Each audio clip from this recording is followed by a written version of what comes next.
വലിയ തോതിലുള്ള ആത്മവിശ്വാസം ഉണ്ടോ ഇല്ലയോ എന്നതുള്ള ചോദ്യങ്ങൾ ഒരുപക്ഷെ ഈ ഒരു ദൃശ്യങ്ങളൊക്കെ കാണുമ്പോൾ നമ്മൾക്കുണ്ടാകാം. എന്തായാലും ഒന്നാം പ്രതിയാണ്, എട്ടാം പ്രതി ദിലീപാണ്. ഇതിനിടയിലുണ്ടായ പലതരത്തിലുള്ള നീക്കങ്ങൾ, പ്രത്യേകിച്ച് വിചാരണ വൈകിപ്പിക്കാൻ വേണ്ടിയും ദൃശ്യങ്ങൾ കാണണമെന്ന് പറഞ്ഞുകൊണ്ട് ഈ ദിലീപ് നടത്തിയ നിയമ പോരാട്ടങ്ങൾ സുപ്രീം കോടതി വരെ എത്തിയത്, അങ്ങനെ ഒന്നൊന്നായി പരിശോധിക്കുമ്പോൾ ഈ കേസിന്റെ ഗതി എങ്ങനെയായിരുന്നു അതുകൂടി നമുക്ക് പരിശോധിച്ചു പോകാം.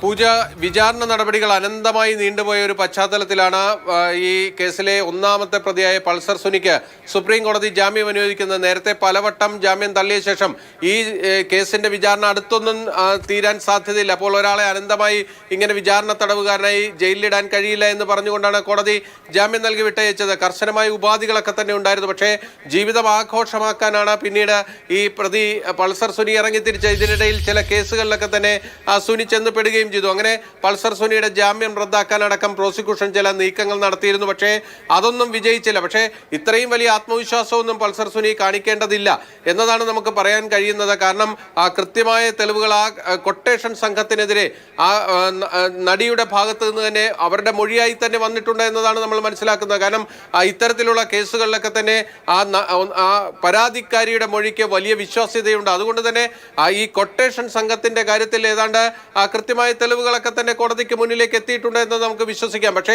ഇതിൽ ഏറ്റവും പ്രധാനപ്പെട്ടത് അതിനപ്പുറത്തേക്ക് നടന്നിരിക്കുന്ന ഇതിന്റെ ആഴത്തിലുള്ള ഗൂഢാലോചനയാണ്.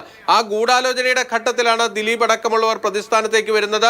അങ്ങനെയാണ് ദിലീപിന്റെ അറസ്റ്റിന് ശേഷമാണ് ഈ കേസിന്റെ വലിയ മാനത്തിലേക്ക് ഈ കേസ് മാറുകയും വലിയ നിയമ പോരാട്ടങ്ങളിലേക്ക് ഈ കേസ് പോവുകയും ചെയ്തിട്ടുള്ളത്. നമുക്കറിയാം, ഇതിന്റെ മെമ്മറി കാർഡ് ആവശ്യപ്പെട്ടുകൊണ്ട് അടക്കം നടത്തിയിട്ടുള്ള ആ നിയമ പോരാട്ടങ്ങൾ, അതിനുവേണ്ടി സുപ്രീം കോടതിയിൽ നടക്കമെത്തി അഭിഭാഷകർക്ക് ആ മെമ്മറി കാർഡ് പരിശോധിക്കുന്നതിനുള്ള അവസരമടക്കം നൽകി, സാങ്കേതിക വിദഗ്ധരുടെ സഹായത്തോടു കൂടി അത് പരിശോധിക്കാനുള്ള സമയമടക്കം നിശ്ചയിച്ചു നൽകി. അങ്ങനെ സാധാരണ ഒരു ക്രിമിനൽ കേസിൽ കാണാത്ത രീതിയിലുള്ള പല പല സംഭവ വികാസങ്ങൾ ഈ കേസുമായി ബന്ധപ്പെട്ട് നമുക്ക് പരിശോധിച്ചാൽ മനസ്സിലാകുകയും ചെയ്യും. എന്തായാലും ഇതിന്റെ വിചാരണയുമായി ബന്ധപ്പെട്ട കാര്യങ്ങളൊന്നും തന്നെ നമുക്ക് പുറത്തു പറയാൻ കഴിയില്ല. കാരണം അത് അതീവ രഹസ്യമായി കോടതിക്കുള്ളിൽ നടന്നിട്ടുള്ള കാര്യങ്ങൾ, നമുക്ക് അറിയാവുന്ന കാര്യങ്ങളാണെങ്കിൽ പോലും അത് പുറത്തു പറയുന്നത് നിയമപരമായി ശരിയായിട്ടുള്ള ഒരു കാര്യമല്ല.